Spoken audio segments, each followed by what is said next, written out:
출애굽기 3장 1절에서 10절 말씀입니다. 제가 대표로 봉독합니다. 모세가 그의 장인 미디안 제사장 이드로의 양떼를 치더니 그떼를 광야 서쪽으로 인도하여 하나님의 산 호렙에 이르매 여호와의 사자가 떨기나무 가운데로부터 나오는 불꽃 안에서 그에게 나타나시니라. 그가 보니 떨기나무에 불이 붙었으나 그 떨기나무가 사라지지 아니하는지라. 이에 모세가 이르되 내가 돌이켜 가서 이 큰 광경을 보리라. 떨기나무가 어찌하여 타지 아니하는고 하니 그때 여호와께서 그가 보려고 돌이켜 오는 것을 보신지라. 하나님이 떨기나무 가운데서 그를 불러 이르시되 모세야 모세야 하시매 그가 이르되 내가 여기 있나이다. 하나님이 이르시되 이리로 가까이 오지 말라. 내가 선 곳은 거룩한 땅이니 내 발에서 신을 벗으라. 또 이르시되 나는 내 조상의 하나님이니 아브라함의 하나님, 이삭의 하나님, 야곱의 하나님이니라. 모세가 하나님 배웠기를 두려워하여 얼굴을 가리매 여호와께서 이르시되 내가 애굽에 있는 내 백성의 고통을 분명히 보고 그들이 그들의 감독자로 말미암아 부르짖음을 듣고 그 근심을 알고 내가 내려가서 그들을 애굽인의 손에서 건져내고 그들을 그 땅에서 인도하여 아름답고 광대한 땅, 젖과 꿀이 흐르는 땅, 곧 가나안 족속, 헷 족속, 아무리 족속, 브리스 족속, 히위 족속, 여부스 족속의 지방에 데려가려 하노라. 이제 가라. 이스라엘 자손의 부르짖음이 내게 달하고 애굽 사람이 그들을 괴롭히는 학대도 내가 보았으니 이제 내가 너를 바로에게 보내어 너에게 내 백성 이스라엘 자손을 애굽에서 인도하여 내게 하리라. 아멘. 지난주에 인격적인 하나님께서는 저희의 기도를 들으시는 하나님이시라고 했습니다. 애굽에서 고통받는 이스라엘 백성들의 탄식 소리를, 그 부르짖음을 들으시고요. 하나님께서 아브라함과 이삭과 야곱에게 세우신 그 약속의 말씀을 기억하시고 이스라엘 자손들을 바라보시며 그들을 돌보시며 그들을 건져마셨다는 말씀에 이어서 오늘 말씀에서는 여호와께서 한 사람 모세를 부르시는 그런 말씀입니다. 너무나 유명한 구절이죠. 이 말씀을 사도행전 7장에 보면요, 스데반이 순교할 때 설교를 한 편을 합니다. 이스라엘 그 초대교회가 너무 왕성해지니까요, 7 집사를 세우죠. 성령과 지혜와 믿음이 충만한 7 집사를 사도행전 6장에 세우는데요, 정말 이 권능과 지혜가 믿음이 너무 충만해서 여러 그 기사와 이적을 행하게 되면서 나사렛 예수가 부활했다는 말씀을 전하니까 이 예루살렘의 당시 종교 지도자들이 그 스데반을 체포합니다. 그래서 공회 앞에 서게 되는데 대제사장의 질문에 스데반이 거기서 설교 한 편을 하고요. 사도행전 7장 그때 설교 한 편을 하고 돌에 맞아 죽습니다. 그 자리에 이제 사울이 있죠. 사울은 그 당시에는 예수님을 박해하던 사람이었습니다. 그 설교에 이 말씀이 잘 이렇게 나와 있습니다. 구약의 이 모세오경, 창세기, 출애굽기, 그러면서 가나안 땅에 이런 구절이 잘 나와 있어요. 하나님이 한 사람 아브라함을 부르셨다 하면서 오늘 이 사건에 대해서 출애굽기 7장 30절에서는 이렇게 기록하고 있습니다. 40년이 참에 천사가 시내산 광야 가시나무 떨기 불꽃 가운데서 그에게 보이거늘 모세가 그 광경을 보고 놀랍게 여겨 알아보려고 가까이 가니 주의 소리가 있어 나는 내 조상의 하나님 즉 아브라함과 이삭과 야곱의 하나님이라 하신대 모세가 무서워 감히 바라보지 못하더라. 주께서 이르시되 내 발의 신을 벗으라. 내가 서 있는 곳은 거룩한 땅이니라. 40년이 지나고 시내산 광야 그곳에서 가시나무 떨기 가운데서 불꽃 가운데서 하나님께서 모세에게 나타나신 사건을 이렇게 기록하고 있습니다. 이때 모세의 나이가 80세였어요. 모세의 인생을 여러분 잘 아시다시피 3단계로 이렇게 나눕니다. 모세가 이집트의 왕궁에 이집트의 왕자로 애굽의 왕자로 40년을 보내죠. 그가 40살이 되었을 때 자기심으로 민족을 이렇게 구원하려고 했습니다. 모세가 그때는 굉장히 왕성했어요. 역사가 요세푸스에 의하면요, 그 애굽의 왕자였던 이 모세는요 아마 바로의 후계자로 지명될 정도로 굉장히 그 정치적인 입지나 그 지도력을 인정받았다고 합니다. 그의 지도력과 언변이 탁월했다고 합니다. 그가 전쟁에 나가면요 승리를 거두고 오는 용장이었다고 역사가들은 기록하고 있어요. 그는 그의 힘으로 이스라엘 백성들을 구원하려고 했죠. 그는 태어나서부터 40세까지 애굽의 왕궁에 있으면서요, 애굽의 언어와 문화와 정치와 외교와 지도력에 대해서 배웠을 겁니다. 그는 아마 애굽에서 리더십을 발휘하기에 더 적합한 사람이었을지 모르겠어요. 근데 그 모세가 자신의 힘으로 자신의 백성들을 갖다가 이렇게 뭔가 해보려고 그럴 때 그때 하나님께서 쓰시지 않았습니다.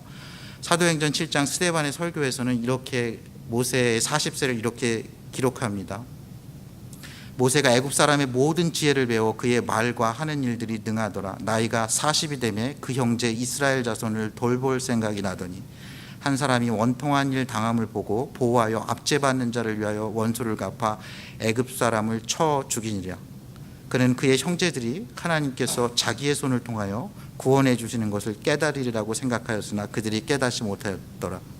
모세가 40세가 돼가지고요, 그가 유대인들, 이스라엘 사람들 형제를 도와주려고 하다가 이 애굽 사람을 죽이면서 그는 살인자가 되고 도망하는 신세가 됩니다. 인생에 보면 세 번의 기회가 있다고 해요. 애굽의 왕자로 됐던 게 모세에겐 첫 번째 기회였을 겁니다. 스데반은 그의 설교에서 그 모세가 태어날 때 요셉을 알지 못하는 왕이 와서 이 애굽 사람들이 이스라엘 사람들을 갖다가 이렇게 다 이렇게 민족을 말살하는 정책을 펴니다. 그래서 남자아이가 태어나면은 다 이렇게 죽이게 하죠. 근데 그때 하나님께서 은혜를 베푸세요. 이렇게 기록되어 있어요. 그때 모세가 낳는데 하나님이 보시기에 아름다운지라. 그의 아버지 집에서 석 달 동안 길리더니 버려진 후에 바로의 딸이 그를 데려다가 자기 아들로 기르매. 모세는 죽을 수밖에 없는 운명이었지만요, 그의 이름대로 물에서 이렇게 건져집니다. 갈대 상자에서 건져져요. 하나님께서 은혜를 베푸신 거죠. 바로에게 무남동녀의 딸이라고 알려진 이 딸이요, 자신의 양자를 삼습니다. 그리고 그 어머니 요게벳이요, 유모가 돼가지고 이 아이를 길러요. 그러니까 모세는 어찌 보면 그 당시 세계 최강대국이었던 애굽의 모든 것을 왕궁에서 왕자로서 배웠던 겁니다. 놀라운 축복이죠. 애굽에서 살기에 더 적당했던 것 같아요. 근데 모세가 그 어머니의 영향인지 자신이 히브리 사람인 걸 알았어요. 그는 하나님의 백성 중에 하나였음을 알게 됐습니다. 하나님의 백성을 위해서 그가 자신의 능력과 힘과 지혜를 이용해서 뭔가를 해보려고 했는데 오히려 그는 살인을 저지르고요, 떠나게 됩니다. 오늘 말씀 너무 잘 아는 구절이죠. 근데 저희가 생각하기에 모세가 애굽의 왕자로 된 거는 놀라운 기회를 잡은 것 같죠. 그러나 도망자로, 살인자로 쫓겨서 미디안 광야에서 장인 이드로의 양떼를 치고 있는 이 80세의 이 촌의 노인을 저희는 기회를 잡았다고 하기에는 너무 그의 인생이 너무나 안타깝습니다. 그의 시작은 창대하였으나 그의 이 40년 동안 모세는요, 어떠했을까 한번 이렇게 생각을 해보면요, 정말 그 마음이 이렇게 무너져 내렸을 것 같아요. 자신이 자신의 백성들을 위해서 무언가를 하려고 했는데 그 백성들이 너가 애굽 사람을 죽인 것처럼 우리를 죽이려고 하느냐, 애굽 사람을 재판한 것처럼 우리의 관리자가 돼서 심판자가 돼서 우리를 지도하려고 하느냐 했을 때, 그 말씀을 들었을 때, 그리고 바로가 그를 죽이려고 했을 때, 이 미디안 광야는요, 이 아라비아 반도를 건너서 이 오른쪽에 있는 겁니다. 여기가 이집트고요, 홍해가 있고 아라비아 반도가 있어요. 지금 사우디아라비아, 이걸 지나서 오른쪽입니다. 당시에 교통수단이 없을 때 이것을 이만큼 도망갔다는 건요, 애굽의 어떤 군사력이, 정치력이 미치지 못하는 데까지 도망갔다는 거예요. 아무도 알지 못하는 곳으로 이렇게 떠나버린 겁니다. 그리고 장인 이드로의 양떼를 치고 있어요.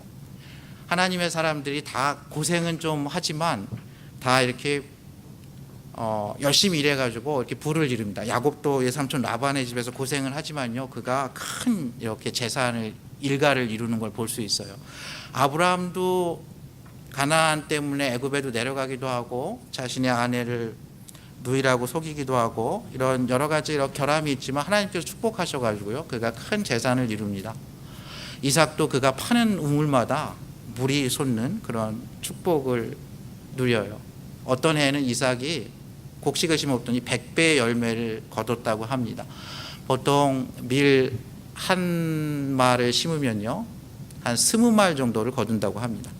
그러니까 한 두 가마니, 아니면 한 15배, 20배, 좀 많으면 30배, 100배는요, 그 당시에 그 농사 기술로는요, 기적입니다.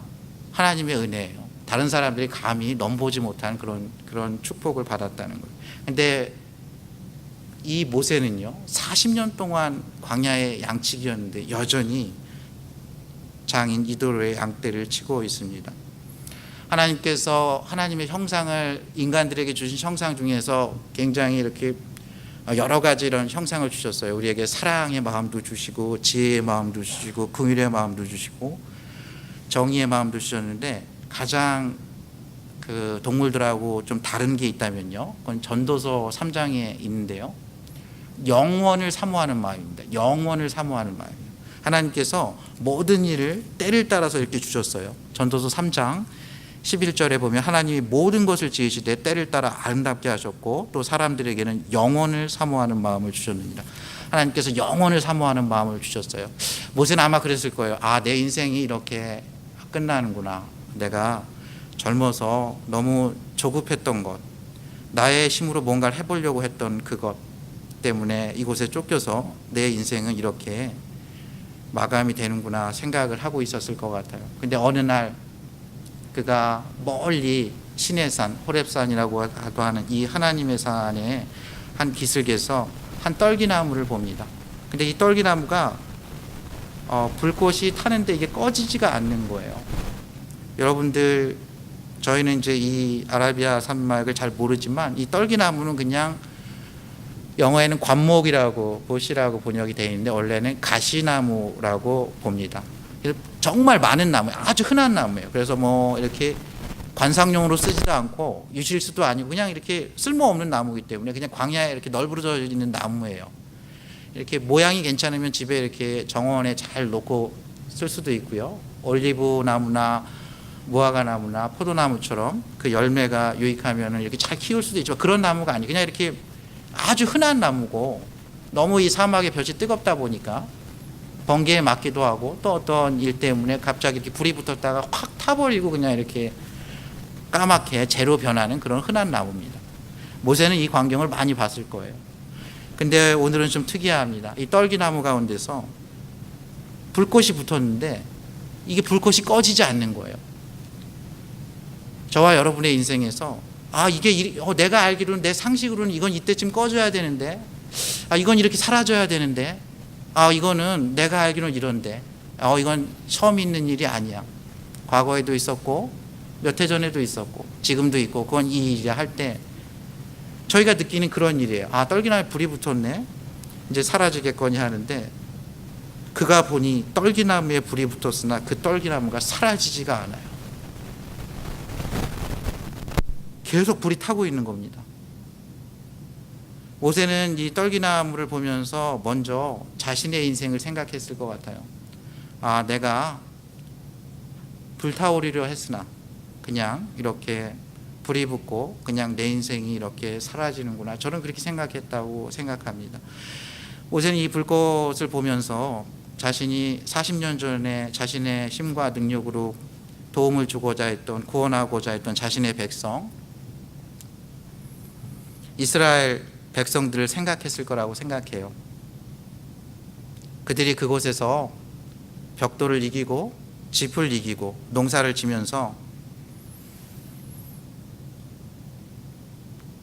애굽인들을 위해서 노예처럼 일하고 그곳에 국고성을 짓고 스핑크스를 짓고 이렇게 지으면서 그들의 인생이 그렇게 사라져가는구나 이렇게 생각했을 거예요. 근데 오늘 보니까요, 이 불이 사라지지가 않아요. 모세는 궁금했어요. 모든 인생에게 주신 그 영원을 사모하는 마음을 모세에게도 주셨어요. 이 80세 노인이요, 이 광경을 보고 이렇게 이야기합니다. 내가 이 큰 광경을 보리라. 떨기나무가 어찌하여 타지 아니하는 거. 여러분들 인생에서 여러분들이 이거는 이렇게 돼야 되는데 그렇게 되지 않는 걸 볼 때, 그 영원하신 하나님의 여러분들이 어떻게 만나게 될 때, 여러분들 인생에서 떨기나무 같은 곳에서 그 안에서 타고 있는 꺼지지 않는 그 불을 볼 때, 그 영원하신 생명의 말씀을 볼 때, 우리를 영원으로 인도하시기 위해서 이 땅에 육신으로 오신 그 예수님을 여러분이 만나게 되거든. 여러분들이 그 광야에서 내 인생이 이렇게 끝나는구나 생각할 때, 우리의 민족이 이렇게 끝나는구나, 우리의 공동체가 이렇게 끝나는구나 생각할 때, 여러분들은 한 발자국만 하나님께 나아가면 됩니다. 내가 돌이켜 가서 이 큰 광경을 보리라. 떨기나무가 어찌하여 타지 아니하는 거 아니? 떨기나무가 어찌하여 타지 않습니까? 그 안에 하나님이 임재해 계시기 때문이에요. 하나님이 영원하신 하나님께서, 시작도 없고 끝도 없는 그분께서 그곳에서 지금 모세를 부르고 계세요. 여호와 하나님께서 모세가 한 발자국 다가온 것을 보셨어요. 4절에 보면 여호와께서 그가 보려고 돌이켜 오는 것을 보신지라. 여러분이 한 발자국 하나님께 가까이 가면요, 하나님께서 말씀하십니다. 하나님 말씀하세요. 모세가 가까이 오는 것을 보았어요. 모세가 주의하지 않으면 그 죄인인 그 모세가 의인인 하나님 앞에서 죽을 것을 알았어요. 그 창조주 앞에서 그 피조물이 그냥 사라질 것을 알았어요. 하나님께서 주의를 주십니다.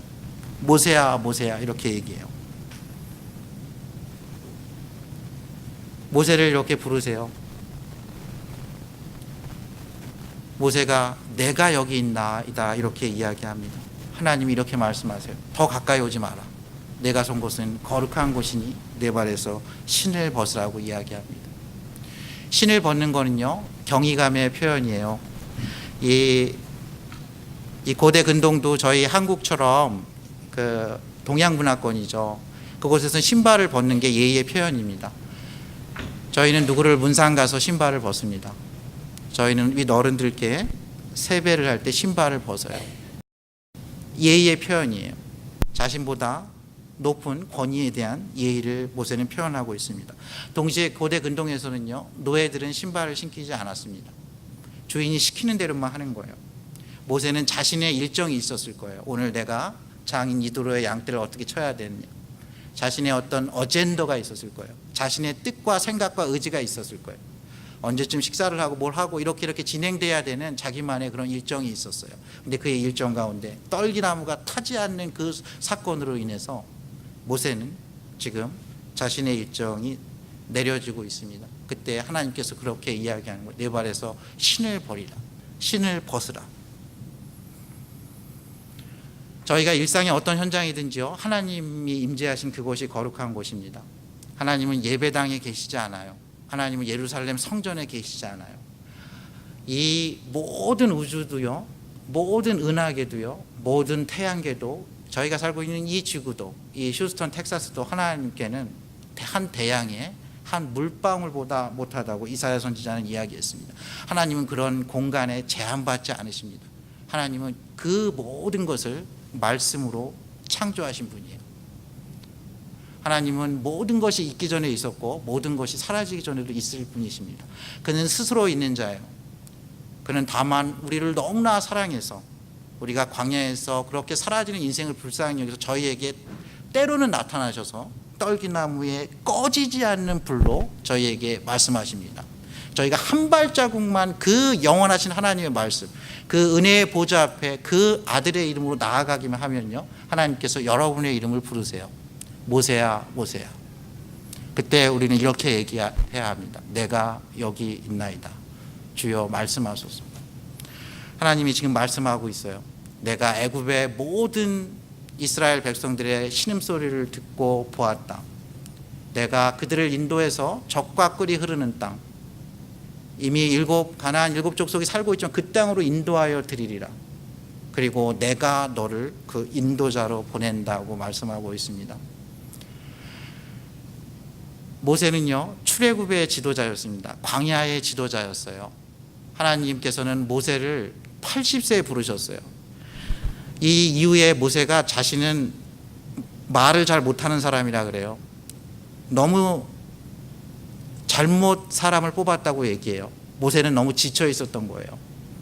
내가 적합하지 않다고 계속 얘기합니다. 하나님이 내가 너와 함께 하겠다고 얘기하지만 나는 말을 잘 못한다 그럽니다. 아론을 너에게 붙여주겠다 하는데 못한다 그럽니다. 모세의 지팡이로 기적을 행하고도 모세가 못한다고 합니다. 모세는 40년 동안요, 모든 인생이 모진 풍파 가운데 정말 저희의 심신이 약해질 대로 약해지는 그런 보통의 사람이었던 거예요. 하나님이 함께 하시면서 도와준다고 하셨지만 모세는 지쳤어요. 왜 하나님께서 이 40년의 기간을 허락하셨을까요? 모세가 이 40년 동안 이 광야의 땅에서 이스라엘 백성들을 가나안으로 인도한 후에 모세는요, 그의 시력이 나쁘지 않은 상태에서 느보산에서 아주 강건한 상태의 120세에 하나님께서 불러가세요. 여러분들 이상하지 않아요? 80세에 모세가 못한다 그랬어요. 근데 그 남자 장정만 60만 명이 넘는, 그 200만 명이 넘는 정말 원망과 불평과 두려움과 모세를 죽이려고 했던 그 백성들을 이끌고 40년의 광야길을 거쳐서 바로 가나안 땅 바로 앞에서 죽었던 그 모세가요, 그의 시력이 흐리지 않았고요, 강건했어요. 이상하지 않습니까? 능력은 하나님께 있는 겁니다. 떨기나무가 꺼지지 않는 이유는요,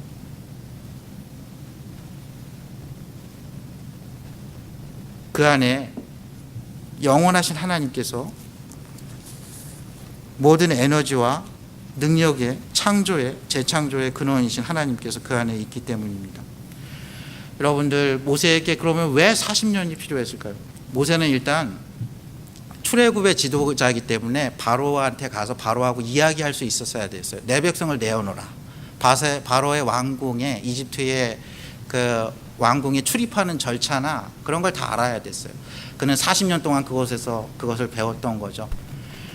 모세가 이스라엘 백성들을 인도할 때 이스라엘 백성들이요, 물이 없으면 물이 없다고 불평하고 먹을 것이 없으면 먹을 것이 없다고 불평을 했습니다. 물이 쓰면 물이 쓰다고 불평을 했어요.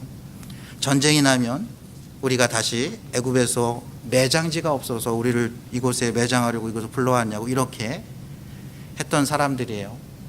모세가 시내산에서 여호와의 율법을 받을 때 좀 늦게 오자 아론이라는 지도자를 세워서 우리는 보이는 신이 필요하다 하면서 황금 송아지를 만들어서 잔치를 벌였던 그런 백성들입니다. 근데 이 모세가요, 신명기 33장과 시편 90편에서는 이 모세를 하나님의 사람이라고 부르고 있습니다. 하나님의 사람이라는 칭호를 얻기까지 모세는 40년을 광야에서 장인 이드로의 양을 치셨던 겁니다. 하나님께서는 그 광야에서 무슨 일을 하셨던 것 같습니까? 하나님께서는 그곳에서 이집트의 왕자를 하나님의 사람으로 변화시켰다는 겁니다. 하나님께서는 광야에서 모세의 내면을 변화시켰어요. 자기 자신의 힘, 능력을 의지했던 그 모세를 내려놓고요, 하나님께 의지하게, 하나님만 의지하는 사람으로 변화시켰다는 겁니다. 모세는 광야에서 처음엔 기다렸을 거예요. 조금 지나면 좀 상황이 나아지겠지. 아마 한 10년, 20년 지나고는 포기했을 것 같아요. 아, 이제 내 인생이 이렇게 끝나는구나. 하나님의 때는요, 우리의 생각보다 대체로 더디게 옵니다. 굉장히 늦게 와요. 아브라함에게 75세에게 자식을 했지만 오지 않았어요. 10년 안에 오지 않았어요. 그래서 사라가요, 그의 여종을 들여서 아이를 낳죠.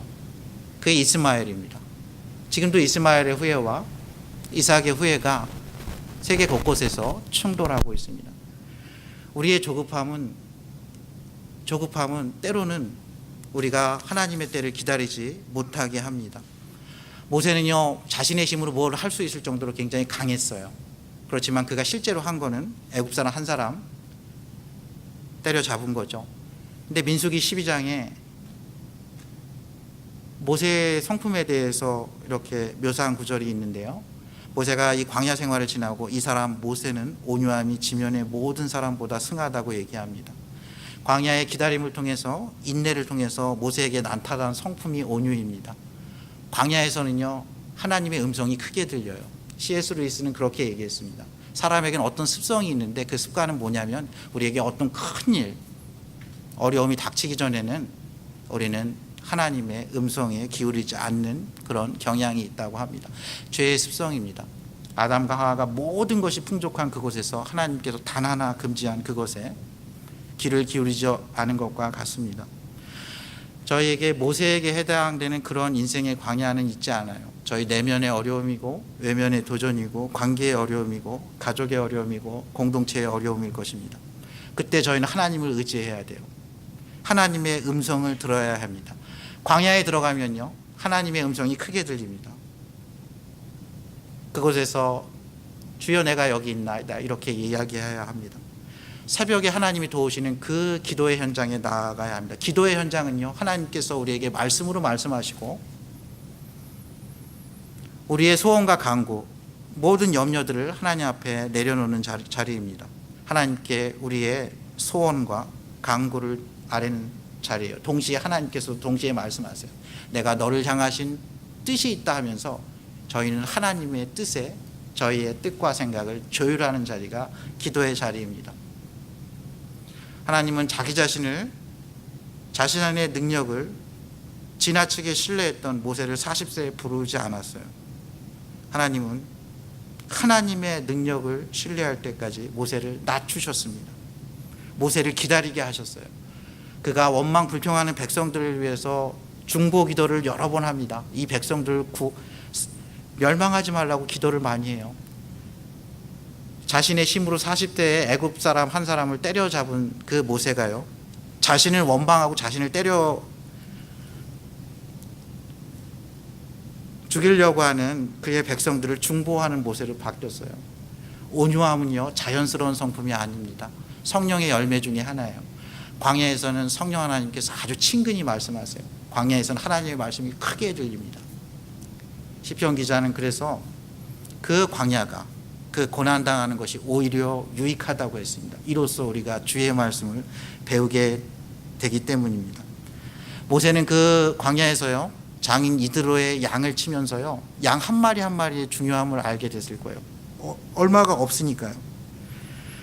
예수님은 하나님의 선한 목자로 오셔서 양을 위해서 목숨을 내어주시기까지 사랑했습니다. 여러분들 다윗을 왜 그렇게 하나님 마음에 합한 사람으로 쓰셨다고 생각하십니까? 다윗은요, 곰이나 사자가 자신의 양떼를 지키려고 오면 자신의 목숨을 걸고 그 양떼를 지켰다고 그렇게 고백합니다. 그렇기 때문에 양떼를, 나의 양떼를, 나를 곰과 사자의 발톱에서 그 건지신 이가 이 할례 받지 못한 블레셋의 골리앗 앞에서 나를 지켜주실 거라고 하면서 역사의 전면에 하나님의 부르심에 응답하는 다윗을 볼 수 있어요. 하나님은 우리 광야 같은 그곳에서 떨기나무 가운데서 우리를 이렇게 불러주세요.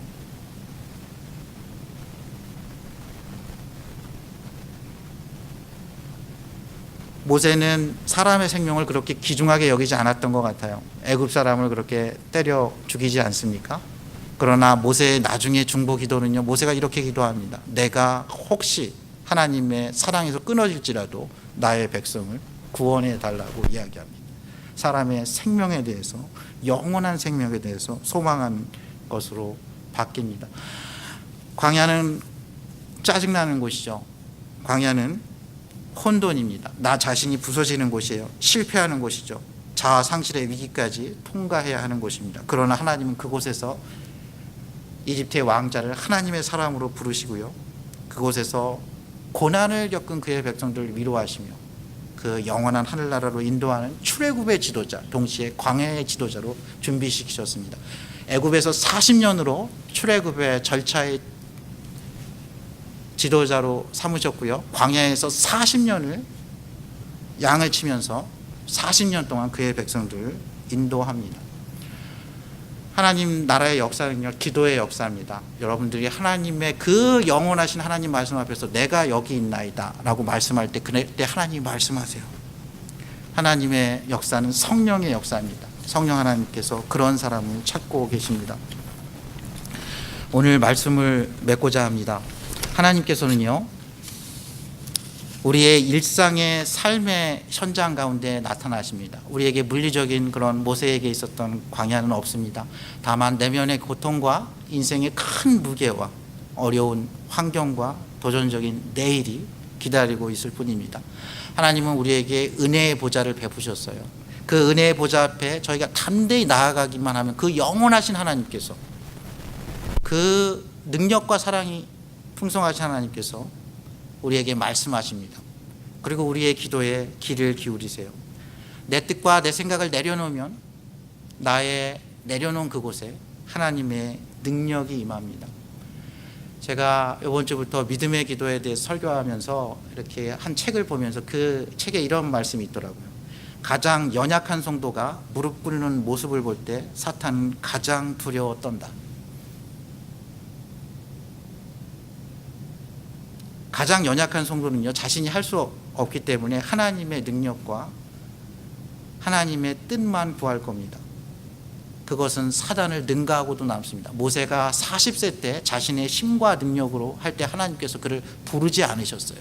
모세가 나는 이제 못한다, 너무 늦게 왔다, 하나님 너무 섭섭합니다. 이게 뭡니까?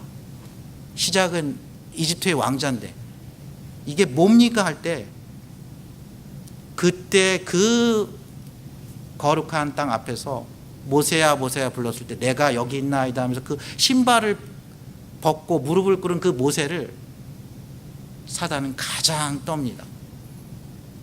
그것을 가장 떠는 거예요. 여리고성 앞에서 신발을 벗고 있는 그 여호수아를 통해서 가나안 땅은 정복됩니다. 이 시내산 한 산기슭에서 이 떨기나무 불꽃 가운데서 80세 촌노가 무릎을 꿇고 있는 이 모습을 보고 하나님께서는 그의 백성들을 일으키셔서 그 자손 가운데 저와 여러분의 구원자 예수 그리스도를 나게 하셨습니다. 예수 그리스도의 그 능력이요, 저와 여러분의 일상적인 삶의 가운데서, 또 삶의 광야 같은 곳을 저희가 비록 지나지만 그곳에서 주님을 보길 원합니다. 저희의 신을 벗고 하나님께 나아가 하나님의 은혜를 누리고 그 보좌 앞에서 새로운 심, 새로운 능력, 새로운 인생의 방향을 얻는 저와 여러분 되시기를 주님의 이름으로 축원합니다. 함께 기도하시겠습니다.